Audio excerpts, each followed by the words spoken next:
Oke, kita sudah punya 16. Halo Pak Adeng, bagaimana kabarnya? Bunda, izin terlihat nggak yang ibu-ibu yang terekam sama aku? Alhamdulillah Bu sehat. Oh ya, makasih. Ini mohon maaf ada ibu-ibu yang membelakangi kamera, Ya, ya neta. Wira. Terlihat nggak, Bun? Terlihat cuma masih agak jauh. Berapa orang itu? Satu, Satu, dua, tiga, dua. empat, lima, enam. Ada tujuh. Dengan anak-anak tujuh itu? Enggak, bukan. Ada ibu-ibu nanti, Bun. Itu belum ini Iya. anak-anaknya. Oke. Posisi Tapi duduknya terlihat jelas mungkin ya, Bun, ya kalau itu. agak lapang, Hmm. itu ada orang berdiri di sebelahnya. Iya ada. Bentar, Oke. Itu yang berdiri Bu Ira ya. Anak-anak boleh aja kalau mau ikut asal ini bisa Ya. memperhatikan, bisa digendong, bisa duduk manis. Oke. Ibu Yudin nggak ada respon Ibu. Oh, mungkin sedang sibuk tidak apa-apa. So, Oke. Ibu Ira pakai berapa akun handphone Pakai. untuk peserta hari ini? Bentar, Bun. Aku lihat teman-teman juga ada yang udah masuk katanya. Nah, Oke. ini ada nih ada Bu Rizka tuh ya, ada Bu banyak tuh Bun, ada sengaja ya suruh masuk. Sip, sip, mantap. Nanti selain terlihat di video ini, nanti di foto dan tripodnya harus kelihatan ketika di foto ya. Ya, Jadi tahu konteksnya ya. ini. Ya. Siapa foto itu fasilitatornya di sana Bu Ira yang membantu Ibu?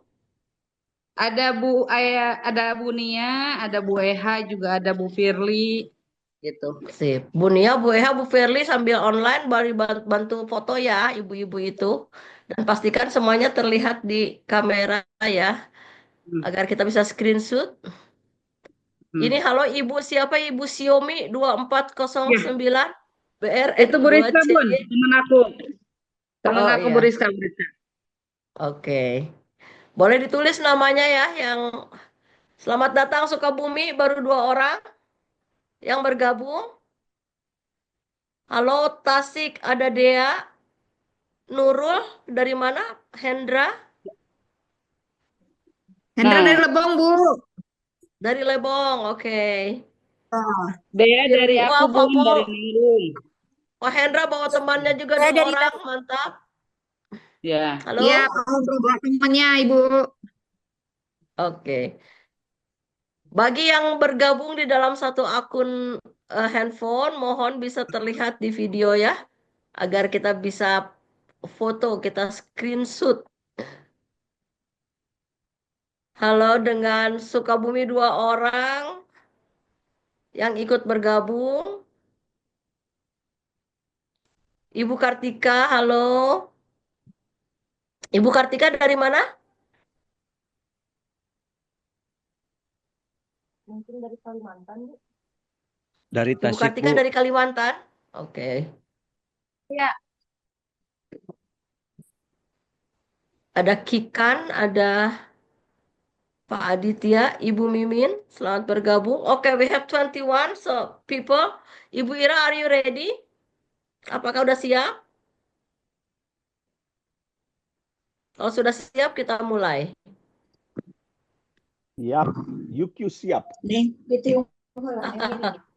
siap Bun. Tapi Ira nggak Oke, bisa share screen Bun, gimana nih? Soalnya saya share laptopnya screen mati. tapi bisa buka videonya tidak? Biar orang bisa melihat Bisa, wajah Ibu. Bunda. Mohon yang di grup Bu Irawati tidak membelakangi video ya Bu, karena menjadi aneh. Tidak membelakangi ya, harus melihat. Nah, begitu ya. Terima kasih. Sip, oke. Oke, let's start ya. So everybody is speaking Indonesia, including Pak Paul. So maybe I will summarize with you in the chat box for Kurang some information. lancar, maaf ya. Okay, we will start, Pak. I'm very happy today. Many people joining the forum. In Bogor, we have women so far joining in one account. In Sukabumi, 2 people. In Lebong, we have 2 people. So ya, banyak orang bergabung sekarang dalam satu akun handphone ya. Selamat datang, selamat pagi semuanya. Assalamualaikum warahmatullahi wabarakatuh. Salam. So Bapak Ibu, ini semua anggota baru. Jadi tampaknya saya tidak perlu membacakan lagi atau memperkenalkan Delft Exchange Network. Tetapi saya akan menyampaikan beberapa hal penting yang itu menjadi community guidelines atau panduan dari komunitas kita di Delft Exchange Network. Jadi Delft Exchange Network ada 6 region, Southeast Asia and Pacific, Asia Tenggara dan Pasifik. Ada Afrika berbahasa Prancis, Afrika berbahasa Inggris, ada Karibia, ada Amerika Latin, ada Asia Tengah dan Asia Selatan. Nah, ini sudah forum keberapa ya Meta kita? Ke-39 ya, kalau tidak salah forum kita. Dan hari ini kita senang sekali karena kita akan mendengarkan tentang bagaimana para penambang di Bogor itu melakukan upaya rehabilitasi lahan untuk menjaga lingkungan dari lubang-lubang hasil tambang yang pernah mereka gali dan saat ini mereka tanami. Sejauh ini saya lihat di presentasi Bu Ira tidak ada di foto-fotonya, tapi mungkin akan dijelaskan ya oleh Ibu Ira. Sorry. So, meskipun topik pada pertemuan hari ini kita akan berbicara rehabilitasi lahan dan pengelolaan limbah pada kegiatan pertambangan. Ibu Ira akan hanya fokus berbicara tentang rehabilitasi lahan. Sedangkan untuk pengelolaan limbah, saya kira kita bisa menjadi diskusi terbuka karena Mangan punya pengalaman bagaimana limbah atau lumpur hasil kegiatan tambang Mangan diolah menjadi batako atau Ibu Mimin. Begitu pula mungkin dari daerah lain bisa bercerita. So Papa, I just said to the audience that despite the topic, it's about land rehabilitations and waste management. But Ibu Ira will focus only talk about land rehabilitations. But for waste management, we can share in this discussion, in this forum, from other sectors like Manganis, how they Bagus. can, they have experience to create bricks from the mud resulted from the manganese Ya, bagus. process. Yeah. So let's start with the presentations. Ibu Ira is also a kindergarten teachers, yeah. But he has experience as a minor associations members, and also she is taking initiative to facilitate many minors and also minors' wife to educate them about responsible mining, and also that's include safety, alternative technology, and how she is very tireless, bring many people to know and joining Delft Exchange Network. So thank you to Ibu Ira who volunteer in this process and contribute a lot to Delft Exchange Network Southeast Asia and Pacific. So can you see the screen? Apakah sudah bisa melihat screen-nya Bapak Ibu? Bisa. Sudah bisa ya. Ya, sudah bisa, Ibu. Oke. Saya akan coba full screen, tetapi apakah ini akan menghambat atau tidak, saya tidak tahu. Meta, apakah sinyal di tempatmu bagus? Bagus, Bu. Bagus? Halo, Meta? Ya, Bu. Sinyalnya bagus, Bu. Bisa menampilkan dari sana agar saya bisa fokus di chat? Kalau saya full Baik, screen, Bu. saya tidak bisa mengetik. Baik. Oke, Meta will help us to show the presentations. Meta akan membantu menampilkan presentasi sehingga saya bisa berkomunikasi dengan Bapak Ibu lewat chat box jika diperlukan. Dan Bapak Ibu juga bisa tetap bertanya atau menyampaikan sesuatu di dalam chat box ya. Oke, Ibu Irawati dipersilahkan untuk memperkenalkan diri.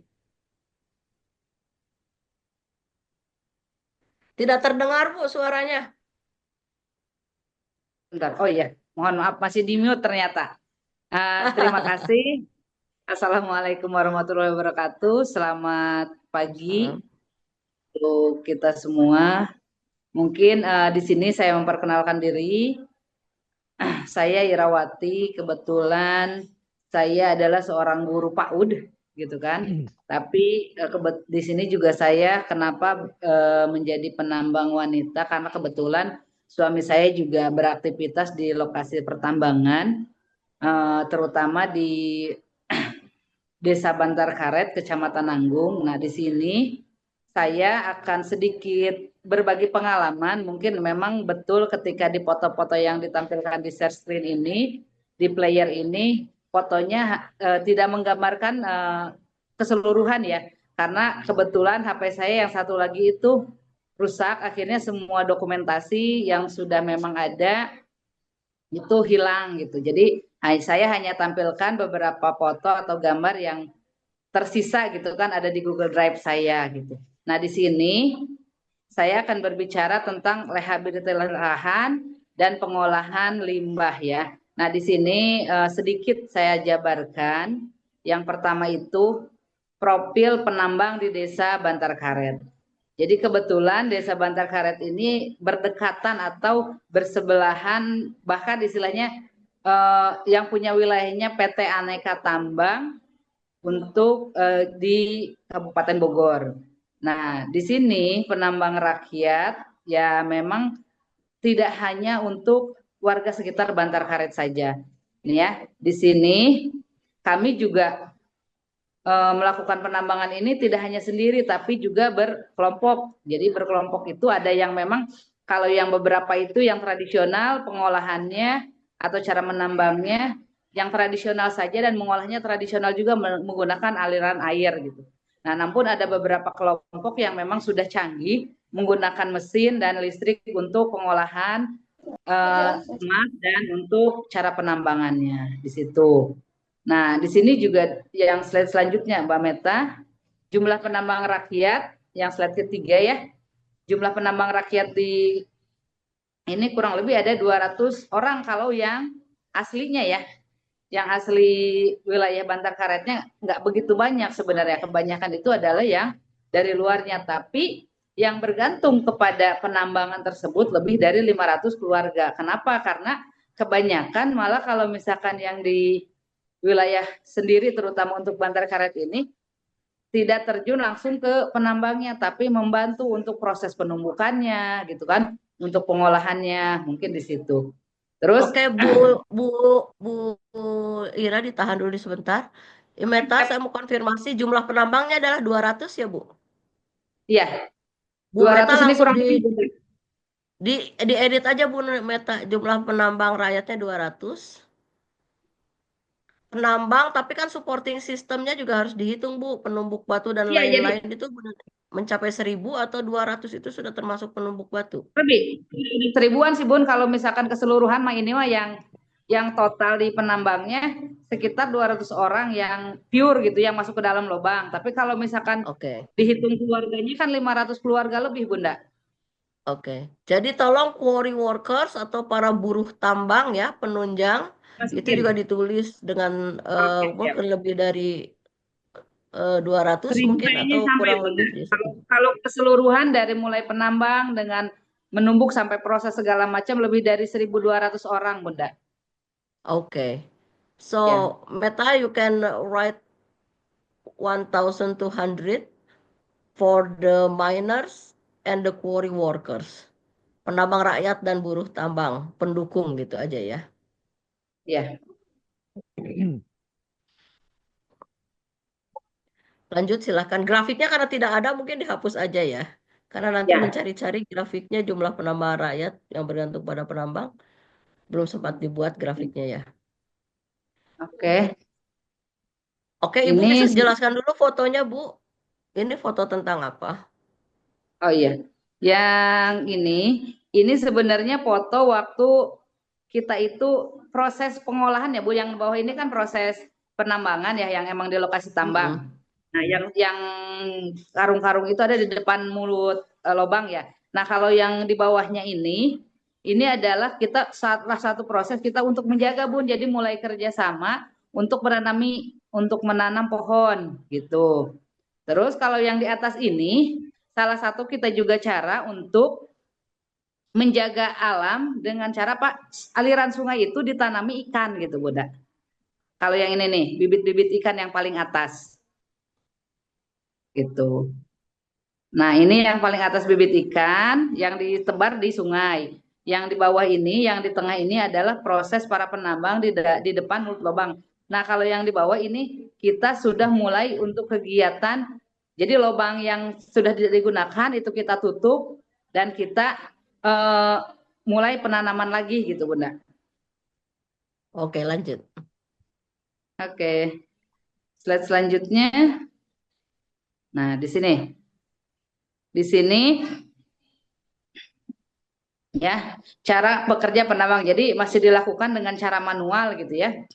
Ya bisa dilihat di sini Bunda terlihat ketika melakukan penambangan itu ini gambarnya dengan sama tadi ya, kita masih belum sadar gitu Bunda, belum sadar untuk melakukan pengamanan atau safety gitu, jadi masih dengan ya tidak memakai helm, bahkan di sepatu bot pun juga kadang-kadang mereka masih jarang untuk menggunakannya gitu. Jadi sadar untuk menjaga diri itu maksudnya safety-nya itu pengamanannya masih kurang gitu. Nah, di situ Bun. Jadi terus penambangan dilakukan di lahan terbuka ya, terus kedalamannya mulai dari 5 sampai 10 meter. Karena kenapa? Karena kalau misalkan penambang yang tradisional tidak ada alat bantu, tidak ada safety-nya, makanya ya paling 10 meter pindah gitu kan, menggali lagi seperti itu Bunda. Nah, kalau untuk cara penambangannya. Di sini bisa terlihat foto-fotonya ya ini. Nah, ini mulai kita untuk bekerja sama gitu kan. Nah, ini bergotong royong komunikasi dengan lapisan seluruh masyarakat untuk melaksanakan penanaman di beberapa lahan yang sudah memang gundul, Bunda. Oke, lanjut. Selanjutnya. Nah, ini resiko dan tantangan. Nih resikonya kecelakaan kerja yang tinggi karena kenapa?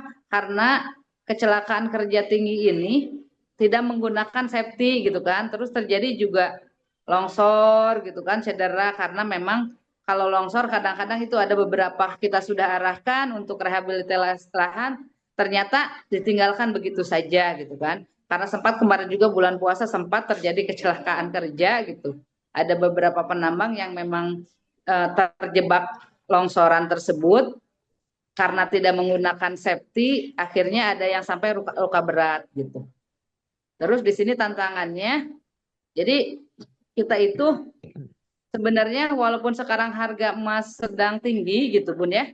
Nah, di sini tetap masih di bawah pasaran gitu. Kenapa? Karena tidak mempunyai modal sendiri dan akhirnya meminjam gitu kan kepala salah satu pengepul, akhirnya kita kontrak harga dan kontrak harga itu biasanya di kontrak harga sebelumnya. Jadi walaupun ada kenaikan tetap untuk para penambang ini harganya ya tetap harga yang sebelumnya, bukan harga kenaikan yang terbaru seperti itu.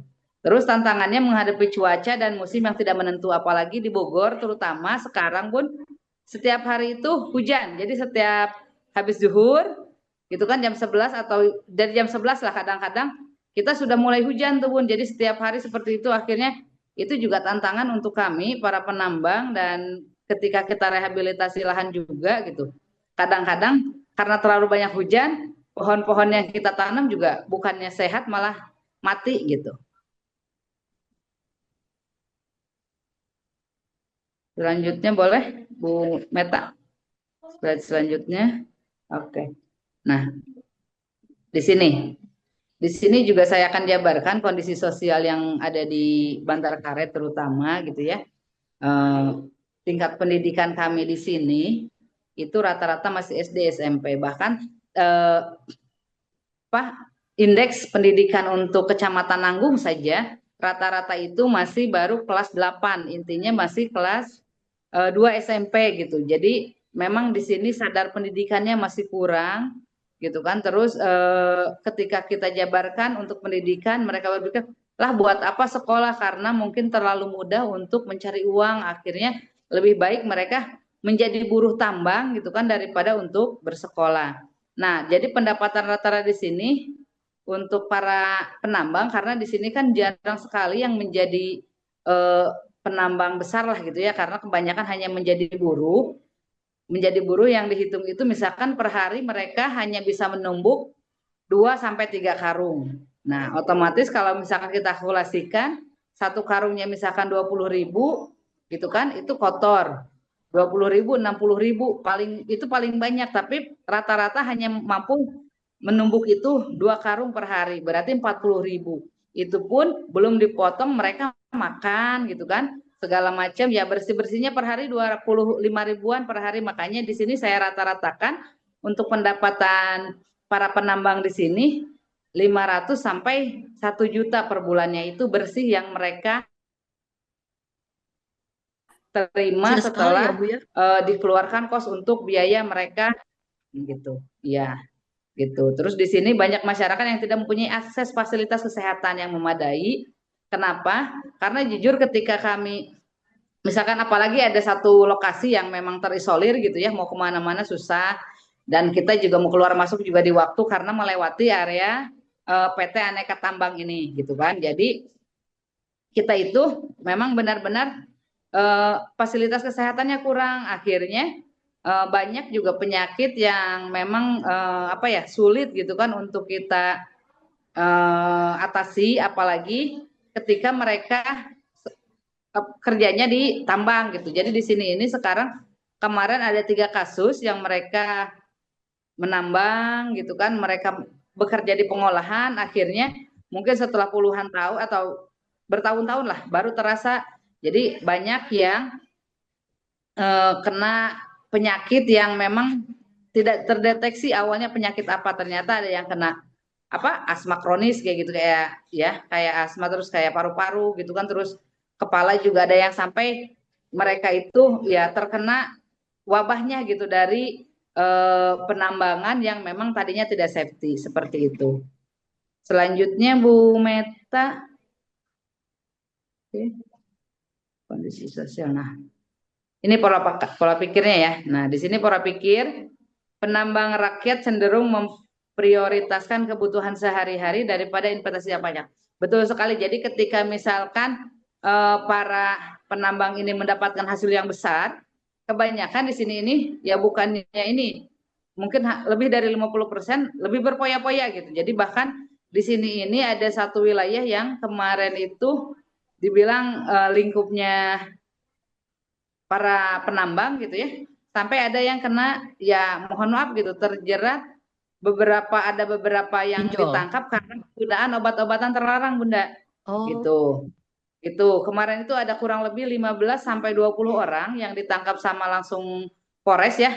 DPO langsung dibawa. Jadi mereka itu memang obat-obatannya tidak begitu berbahaya karena memang mudah sekali didapatkan seperti eksimer, tramadol yang seperti itu. Namun, nah dari sinilah jadi ya udahlah buat hiburan, buat biar tenang masuk lubang, ternyata para penambang ini ada beberapa yang oknum mereka menggunakan obat-obatan terlarang tersebut gitu. Terus di sana juga sempat ditertibkan juga.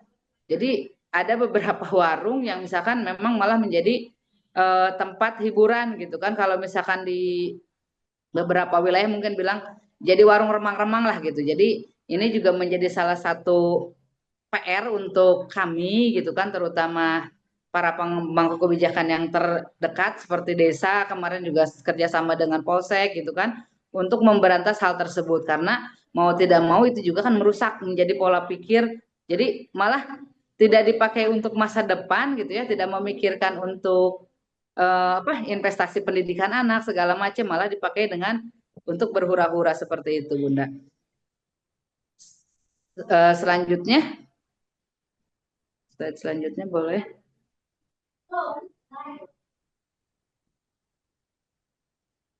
Oke. Nah, di sini. Nah, di sini ya, seperti tadi dijabarkan, jadi pendidikan di sini belum begitu dipikirkan sama masyarakat, hanya segelintir orang saja yang memang saya sendiri sebagai aktivis pendidikan sering memberikan mungkin masukan gitu kan kepada warga, tapi masih berpikir, apalagi kalau di sini berpikirnya, Bun, kalau perempuan itu tidak harus sekolah gitu kan, perempuan yalah cukup sampai sekolah SD sudah selesai gitu, menunggu waktu untuk dinikahkan. Bahkan di sini masih berpikir, ngapain sih sekolah, lebih baik perempuan mah udah cukup umur dinikahkan selesai, seperti itu. Jadi beberapa pemenangan, tapi di sini juga tidak semua, tapi ada juga yang beberapa benar-benar dia memikirkan, seperti ada beberapa tokoh di Bantara Karat ini yang memang memikirkan untuk pendidikan, sampai beliau termasuk saya juga ikut membuat satu yayasan pendidikan, namanya Yayasan Pendidikan Ciguha gitu kan. Kita itu membuat dari mulai SD, berarti PAUD, SD sudah jelas ada, kita juga membuat madrasah, dan kita juga membuat SMP kelas jauh. Nah, di sini juga kita juga ada PKBM, Bun. Jadi sekolah paket ya, kesetaraan dengan mulai dari SMP, SMA gitu. Nah, di situ tapi ada juga yang memang memikirkan, soalnya kita juga tetap, karena namanya kenegaraan, suatu legalitas ijazah itu penting. Mungkin di situ, Bunda, untuk yang memang ada sadarnya untuk dunia pendidikan. Slide selanjutnya boleh, Bu? Oke. Nah di sini ada berapa upaya untuk kita bagaimana sih untuk merehabilitasi lahan gitu. Nah, di sini kita membangun kesadaran kepada masyarakat terus, sampai kita juga bersosialisasi terus ke masyarakat, bahkan kita sering melaksanakan pelatihan atau mungkin semacam sosialisasi lah, bagaimana pentingnya kita menjaga lahan agar kita juga tidak terjadi menjadi dampak besar gitu. Karena kemarin juga sempat sebelum bulan puasa itu kita kena, Bun, kita kena istilahnya, ada yang salah satu oknum itu kan mengolah menggunakan sianida.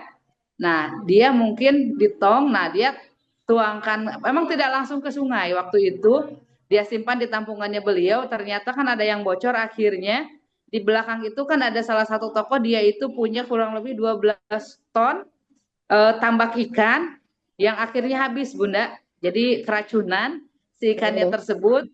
Nah, itu di situ menjadi gambaran luar biasa lah gitu kan. Jadi ternyata masih, walaupun kita terus sering lakukan sosialisasi, kita sering lakukan rehabilitasi gitu kan, untuk para penambang masih aja ada oknum-oknum yang melakukan hal itu. Nah, di sini ini salah satunya ya. Jadi selain ini kita juga menanam beberapa pohon. Kalau sekarang itu kita fokus di pohon buah-buahan, Bun. Jadi buah-buahan, kenapa kita menanam buah-buahan?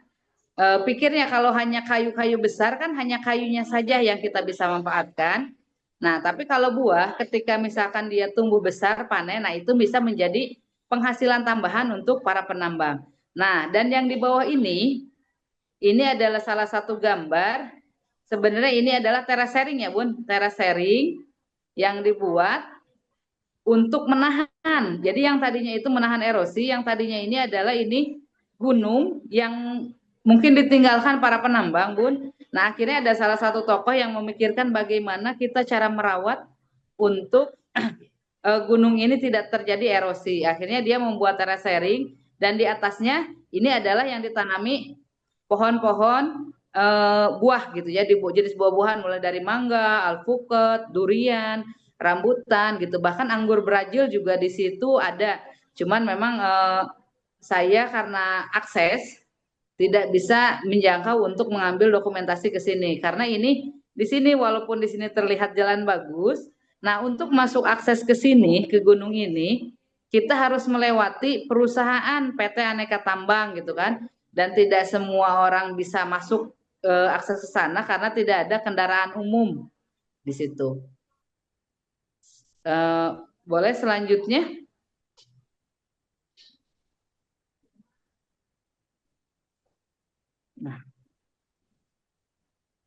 Nah, di sini rehabilitasi menjadi di sini mengadakan program rehabilitasi, mengembangkan sistem penambangan yang lebih ramah lingkungan, mengadakan program pengawasan dan pemantauan kualitas air, mengembangkan sistem pengolahan air lebih efektif dan efisien. Nah, di sini ini fotonya memang ketika kita bekerja sama dengan semua elemen mulai dari masyarakat, Muspika gitu kan, Polsek, Koramil gitu kan, termasuk dengan PT Antam. Nah, kita melakukan tabur benih ikan di sepanjang Sungai Cikaniki dan termasuk kita juga melaksanakan program bersih-bersih gitu kan, sambil sweeping bagaimana caranya biar para penambang juga sadar tidak membuang limbah yang berbahaya ini langsung ke Sungai Cikaniki. Mungkin di situ. Yang selanjutnya boleh? Yang terakhir. Oke. Nah, di sini kesimpulannya profil penambang Desa Bantar Kecamatan Nanggung menunjukkan bahwa penambang rakyatnya masih memiliki berbagai tantangan dan resiko. Memang perlu banget, masih banyak PR yang harus kita atasi. Nah, dan di sini juga ada beberapa bagaimana cara kita gitu kan, PR kita untuk meningkatkan kualitas hidup penambang rakyat dan lingkungan sekitar. Nah, di sini mungkin hanya segini yang bisa saya sampaikan, tapi sedikit juga terkait untuk pengolahan limbah, sedikit berbagi pengalaman gitu kan yang sudah saya lakukan.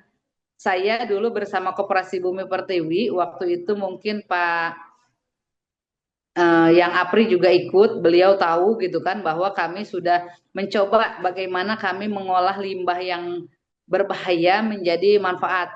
Nah, waktu itu diinisiasi oleh Pak Willy Suhendi, beliau menjadi ketua koperasi dan beliau juga menjadi mungkin di sini sebagai tokoh masyarakat. Nah, kami sempat membuat itu pumping block dari limbah yang dihasilkan oleh para penambang. Akhirnya kita bisa membuat pumping block yang disebarkan memang waktu itu hanya skala kecil ya, hanya memang wilayah Kampung Ciguha saja waktu itu. Jadi akhirnya semua jalan itu menggunakan pumping block karena kalau untuk dibangun dari desa kan keterbatasan anggaran waktu itu tahun 2016-17. Akhirnya beliau berinisiatif untuk menggunakan limbah yang dari penambang, beliau kumpulkan, beliau tampung, beliau membeli mesin untuk pembuatan dan pengolahan pumping block dari, kalau di sini bilangnya dari hampas yang tidak digunakan oleh para penambang. Akhirnya seluruh jalur lingkungan yang ada di Kampung Ciguha waktu itu tertutup oleh, istilahnya bisa digunakan untuk jalur lingkungan itu. Jadi jalan-jalan itu bagus gitu, tidak ada yang menggunakan batu tapi menggunakan pumping block dari hasil pengolahan limbah tersebut. Mungkin itu Bunda yang bisa saya sampaikan. Kurangnya mohon maaf karena memang saya sendiri masih belajar gitu ya, masih benar-benar mendalami. Mudah-mudahan ini bisa menjadi informasi yang baik untuk kita semua. Dan di sini juga saya butuh masukan dari keseluruhan yang hadir di Zoom ini. Mudah-mudahan ini bisa membangun untuk kami, terutama untuk saya pribadi dan umumnya untuk para penambang-penambang hebat di seluruh Indonesia. Mungkin demikian. Assalamualaikum warahmatullahi wabarakatuh. Waalaikumsalam warahmatullahi wabarakatuh. Terima kasih Ibu Ira. Baik Bapak dan Ibu, tadi itu yang dijelaskan, tentu sebelum dibuka diskusi saya summary-kan dulu dalam bahasa Inggris untuk Pak Paul ya. So Pak Paul, maybe you can catch up from the chat box, but few things that we need to highlight that despite they are still using cyanide and mercury, many initiative has been taken to rehabilitation the land. You know, there is many holes after the activities. Now they are close the holes with the land, and then they are try to with the land with the soil, and then they are process the soil to be ready to be planted with the trees, and they are making terrace land. So it is to avoid or to stop landslide. They also what to say plant hardwood, ya, like tanaman keras itu apa ya? Big trees, and then also fruit. And they are using the mud from the gold processing to be a puffing block, so that they can make their own road without support budget from the government. So they are taking care. They are the neighborhood. Actually, they're quite responsible to their neighborhood. But the poverty, due to the price of the gold, still not advantageous for them, Rendah and sekali they are ya. still, yeah, it's very cheap because they don't have money, so they have to make loan Hmm, to the buyer, which hmm. the buyer make what to say requirements and set the price below the current Hmm. price. So Ini it's not fair, but they don't have much choices. ya ini So there is sebentar sih. education problem, yeah. Ibu Ira working very hard to advocate people to raise awareness about the importance of educations, because these people only think mining is the best solution to get income, so they don't want to learn anything else. So this is what Ibu Ira trying to do. Hmm. Uh, itu ya Bapak Ibu, jadi tadi sudah jelas sekali bahwa meskipun mereka masih menggunakan tradisional, kehidupan mereka juga kurang baik dibanding penambang di tempat lain. Kalau di tempat Meta, di Lebong, mungkin para penambang lebih sejahtera ya. Boleh sharing nanti Pak Aditya dan kawan-kawan, Pak Hendra. Penghasilan di Nanggung sangat kecil karena tidak punya uang. Bagaimana di tempat Bapak Ibu? Terus kalau mereka sudah mulai membuat paving block untuk membuat jalan, apa yang sudah dilakukan di Lebong, penambang emas atau mungkin penambang lain seperti Mangan? Apakah ada yang hadir di sini penambang tembaga dan juga penambang sektor lain? Boleh cerita di forum ini. Silakan dalam bahasa Indonesia, saya akan coba interpretasikan dalam bahasa Inggris untuk Pak Paul di chat box. Ibu Mimin itu di fotonya ada berapa orang, Bu? 2 orang ya? Pak Adeng? Halo? Oke, saya lihat ada 2 orang ya di tempat Ibu Mimin. Ibu Meta boleh membantu. Ibu di kelompok Ibu Ira yang terlihat itu ada berapa orang? Boleh di-share di grup ya. Satu orang. Oke. Biasanya sama ibu-ibu penambang, Bu. Kebetulan ibu-ibu Pauna lagi libur hari ini. Oke. Terima kasih Ibu Ada sudah kan? bersedia datang. Halo Ibu Nia. Iya. Baik, saya buka diskusi. Kurung kan nanti nyebut kalau Bapak Ibu ada yang mau bertanya atau mau berbagi pengalaman tentang mengelola lahan bekas tambang? Di Meta juga dilakukan kegiatan pertanian ya, bisa diceritakan?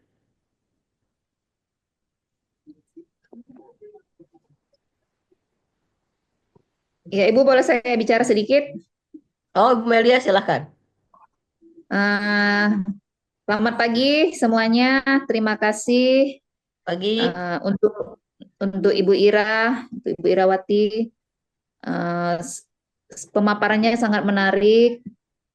Terus semoga ini bisa menginspirasi kami di Kabupaten Lebong, khususnya untuk para penambang perempuan.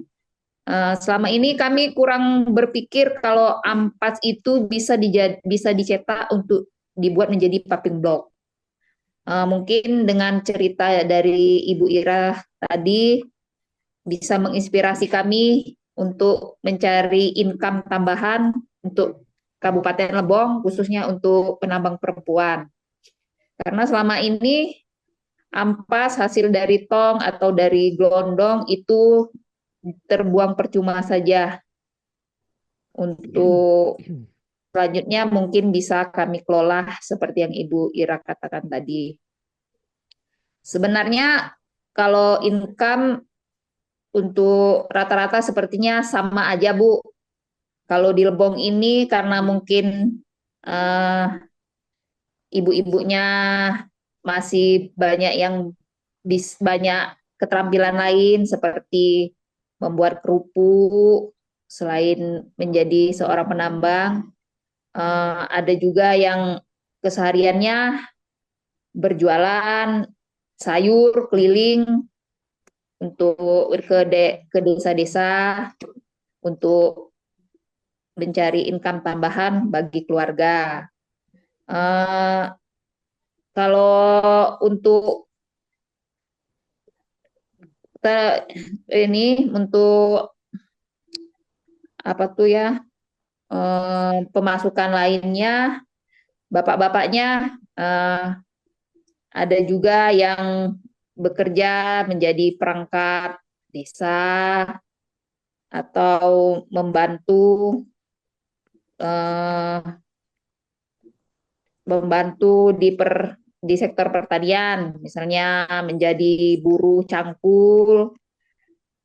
Mungkin kalau keadaan untuk Lebong dan daerahnya Ibu Ira mungkin nggak ada beda jauh ya Bu ya, mungkin beda-beda tipis lah kayak gitu. Nah, mungkin itu aja Bu. Selebihnya saya mohon maaf. Terima kasih buat semuanya. Terima kasih lagi buat Ibu Ira. Mungkin pemaparannya tadi bisa menjadi inspirasi buat kami yang ada di Lebong. Salam dari Lebong Bu. Kapan-kapan main ke Lebong. Oke, Terima kasih. terima kasih. Ternyata Ibu Ira memberi inspirasi. Ada Pak Has di dalam chat box. Beliau menyampaikan ampas tong yang dibuat menjadi bahan bangunan yang tadi mungkin bisa diinfokan terkait kualitas paving block atau batakonya. Apakah bisa memenuhi standar bahan bangunan yang sesuai kuat tekannya? Terima kasih. Bu Ira, mungkin pertanyaan Pak Has karena sedang di mobil, itu paving blocknya cepat rusak apa masih bagus, cukup kuat gitu untuk Jadi jalan? gini Bun, misalkan dibandingkan dengan paving block yang dijual di pasaran gitu ya, kita karena kondisinya kan kita itu menggunakan bahan dari limbah ya, dari tanah yang sudah melakukan beberapa kali pengolahan. Nah, jadi akhirnya si hasil paving block pun lebih malah kan kalau misalkan bisa dibilang hampir mirip keramik gitu ya Bun ya, karena tanahnya kan sangat lembut dan memang batuan ketika kita press gitu kan, karena prosesnya itu yang pertama dari apa hampas gitu ya, dari hampas yang kita ambil, nah itu hampasnya kita jemur dulu Bun, kita jemur, nah setelah kita jemur kita ayak gitu kan, kita ayak, nah dari diayak, nah kita olah menggunakan mesin aduk itu dengan menggunakan 4:1, jadi memang kita masih menggunakan semen untuk campurannya Bun, semen sama ada salah satu apa cairan, saya lupa nama cairannya apa waktu itu, saya kayak perekat kayak lem lah gitu ya, kayak lem, nah itu dicampurkannya dengan itu ditambah air, nah itu diaduk, nah baru kemudian setelah itu kita cetak, nah setelah cetak kita baru jemur kembali gitu, jadi kekuatannya Oke. mungkin kalau dibandingkan dengan kalau misalkan dilempar gitu ya tidak langsung patah. Bahkan kalau misalkan si paving block ini kena air, dia semakin kuat gitu. Jadi berbeda dengan paving block yang biasa dijual di pasaran gitu kan. Kadang-kadang kalau sering terkena air, tergerus gitu, dia rusak gitu. Tapi kalau ini malah dia semakin kena air, dia semakin kuat. Berbedaannya dengan untuk paving block yang lain. Dan memang sekarang kan mungkin 2025 ya, berarti udah hampir 10 tahun tapi paving blocknya memang kondisinya masih bagus gitu Bun, masih nanti coba saya fotokan ya yang termasuk mungkin Bunda ada yang di Bunda kan sempat tuh ke sekolah saya gitu ya di PAUD. Nah, itu kan paving blocknya itu udah berapa tahun gitu ya, tapi masih ada gitu Bunda di situ. Masih bagus lah gitu. Kondisinya padahal udah lebih dari 5 tahun gitu. Oke. Mungkin itu yang saya sampaikan. So, Papo, I think this is a very good information. It's quite technical. Ibu Ira mungkin bisa buat nanti ada yang presentasi khusus pembuatan paving block ya Bu di forum berikutnya. So, the paving block resulted from the waste or mud from the gold processing is actually is very high quality. This is almost 10 years and the quality of the road is still good. The popping block is not broken. So yeah, they don't need asphalt or concrete Ya, to make the good road. hebat And they sekali are ya. doing it, yeah, voluntarily, yeah, without government support. Ya, So the miners can contribute to the development. ya, I think that's the highlight issue, yeah. They ya, can ya, make like campaign, yeah, promotions, yeah. betul. Ya. Ada pendapatan untuk miners atau dari blok? Bu, Mereka itu sudah bisa dijadikan bisnis nggak Bu, popping block itu kalau kualitasnya begitu bagus? Sudah ada penghasilan belum, kata Pak Pol? Iya, kalau kemarin pun karena beliau ini yang jadi sama Pak Willy Suhendi ini, kalau beliau kan lebih ke sosial lah ya, karena sebenarnya beliau ini kan bukan asli orang Bantar Karet gitu kan, tapi beliau sangat memikirkan untuk kondisi lingkungan yang ada di sana. Jadi dia menggunakan uang pribadi beliau untuk mengolah dan membuat popping block tersebut. Nah, dan hasilnya beliau sumbangkan ke jalan-jalan lingkungan yang ada di Desa Bantar Karet, tapi yang bekerja untuk mengolah popping block tersebut dibayar upahnya gitu. Seperti itu, Bunda. Sebenarnya kalau misalkan dijual mungkin Pak siapa tadi namanya? Pak Willy Suhendi. Oh, so there is a benefactor, Mr. Willy Suhendi. He's very generous. He spent his own money to process the mud to become a paving block, and then they give it away to the community to make roads. But he pay from his own pocket the miners and the people who works to produce the paving block. So mungkin kita bisa sarankan Pak Willy agar berkelanjutan bisa membuat bisnis popping block ya Bu. Dan kita bisa mengundang Pak Willy mungkin jadi pembicara Bu di bulan depan. Sepertinya sulit ya untuk beliau gitu ya. Gitu, Sibuk Bunda. ya. Oke, tapi mungkin bisa ada yang perwakilan ya Bu ya. Oke, yang lain? Kata Pak Aziz, wah luar biasa Bu, bisa menjadi produk yang luar biasa karena bisa menjadi solusi tepat terhadap limbah yang sangat banyak volumenya dan menjadi kegiatan yang bisa menjadi sumber ekonomi baru. Ya. Ada pertanyaan dari grup lain?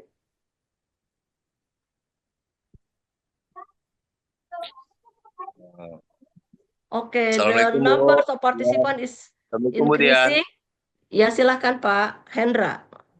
Salam kenal, saya Pak Hendra dari Lebong. Kebetulan Ya, saya salam juga kenal Pak pernah Hendra. ikut sama di pengolahan yang Bu Ira bilang tadi. Saya pernah menyaksikan itu di daerah beliau. Mungkin beliau juga lupa sama saya. Kalau Pernah nggak ke salah Bogor itu ya Pak?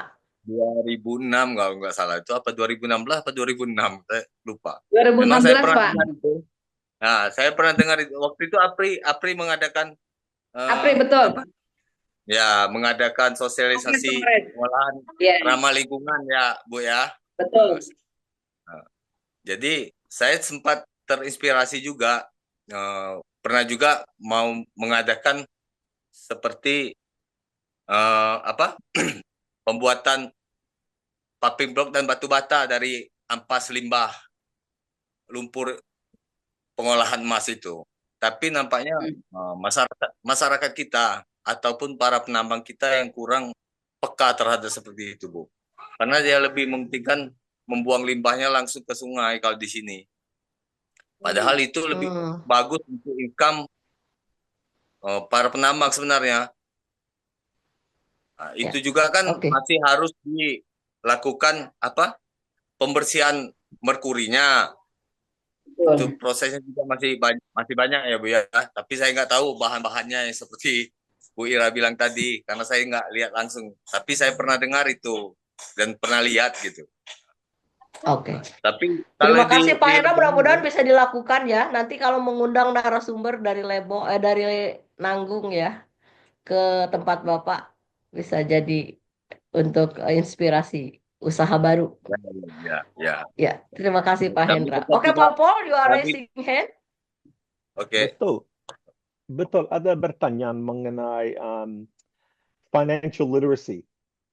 of the miners. Ada program dari pemerintah atau NGO untuk mendukung the miners. Like in Oke, program pemerintah yang sudah masuk ke Nanggung untuk mendukung para penambang ada, Bu? Kalau program pemerintah sampai saat ini belum ada ya. Jadi ini hanya mungkin sosialisasi juga hanya dari para inisiator sih sebenarnya pada sadar lingkungan gitu. Jadi kita itu ya membuat satu organisasi yang memang yang awalnya jujur Bunda kita dari penambang gitu kan, kita sekarang membuat KTH gitu kan. Jadi kelompok hutan desa gitu kan. Nah, dari KTH tersebut kita berubah lagi Bun, membuat izin lagi untuk LPHD. Jadi kita alhamdulillah untuk Bantar Karet sudah mempunyai izin lembaga hutan sosial gitu kan. Jadi hutan-hutan yang memang tadinya menjadi tidak bertuan gitu, akhirnya kami buat izinnya tuh Bun, kita buat menjadi hutan sosial dan alhamdulillah dari hutan sosial ini ada beberapa program dari pemerintah untuk penanaman. Nah, akhirnya disitulah mulai kita rehabilitasi lahan segala macam karena kita mendapat bantuan pohon-pohon gitu kan, bibit-bibit tanaman mulai dari MPTS. MPTS itu seperti buah-buahan gitu kan, termasuk untuk jenis kayu-kayu yang keras seperti maranti, terus ada juga pinus segala macam gitu. Nah, di situ jadi alhamdulillahnya di situ dari penambang bagaimana kita beralih untuk merehabilitasi lahan dengan menggunakan program apa, akhirnya membuat izin-izin tersebut dari 2018. Alhamdulillah kita dapat izin kemarin Bu 2024 dan sudah setelah dapat izin, nah barulah banyak tuh menteri juga yang berkunjung dari Menteri Lingkungan Hidup, Menteri Kehutanan gitu kan. Nah gitu dan rencananya katanya bulan Juni sekarang juga ada kunjungan lagi dari menteri untuk berkunjung ke hutan dan penambangan yang ada di sekitaran di sini di Bantar Karet terutamanya gitu Bunda. Okay, so no support from the government directly to the mining activities, but based on the Ibu Ira's initiative with his friend, fellow miners, they make a group and asking for license for social forestry. The program is quite successful, and now the Ministry of Environment and also Ministry of Forestry had visited them, and that they have planned to visit them in the future again. So it's a very good effort from Ibu Ira and friends, and how they can attract the government to support the miners, the existence of the miners through different ways, ya Pak. So just because they are illegal miners, so they are not thief, they are not bandits. Actually, they are community like others, and they can contribute to the government. So it's actually becoming a bargaining position for the miners to talk about the license for their mining activities, Pak. So this is the kind of advocacy strategy from Ibu Ira and friends. Yeah, it's very good. Luar bagus biasa sekali Bunda, itu ya. ya. Ya bagus sekali ya. Yeah. Yeah, I've been thinking to make them as a transformation pilot site, but we need to talk about it in different circumstances ya, not in the forum. Oke, Bapak Ibu, silakan mungkin satu orang lagi untuk memberi apresiasi karena saya tahu tidak mudah buat Ibu Ira meninggalkan sekolah terlalu lama. Ya, silakan ada satu orang lagi, mungkin dari Tasikmalaya. Pak Adeng atau Dea, Ibu Mimin mau bercerita penggunaan limbah mangan, pengolahan limbah mangan.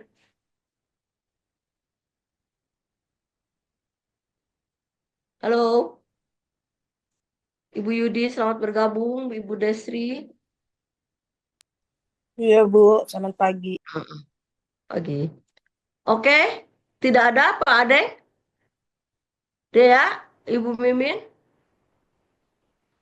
Oke Pak Paul, since we are our resource person and some people actually has many activities to attend to, so I think we can wrap this up, and this is already 1 hour. It's maybe the information is not that difficult to grasp, but we highlight that this meeting, despite it's short, give very what to say good impact since becoming Hmm. inspiration for the Lebong miners ya in Yap, Bengkulu. betul.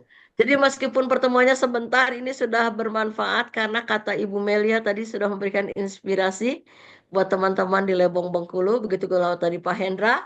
Semangat lagi ya Pak mengajak masyarakat mengolah kembali limbahnya. Sukses selalu. Terima kasih juga Pak Has dan kawan-kawan lain. Sampai jumpa bulan depan ya. See you next month. Bye-bye. Terima kasih. Oke, Terima 25 kasih. people online. 35. 13 people joining account. Luar So biasa, it's luar about biasa, Bu. ya 38 orang. 30 people joining our forum today. Bagus. Bye-bye. Terima kasih semua. Silakan Bye-bye, kalau bye-bye. Terima Ibu kasih. Ira, terima kasih Pak terima kasih. Pol. Terima kasih.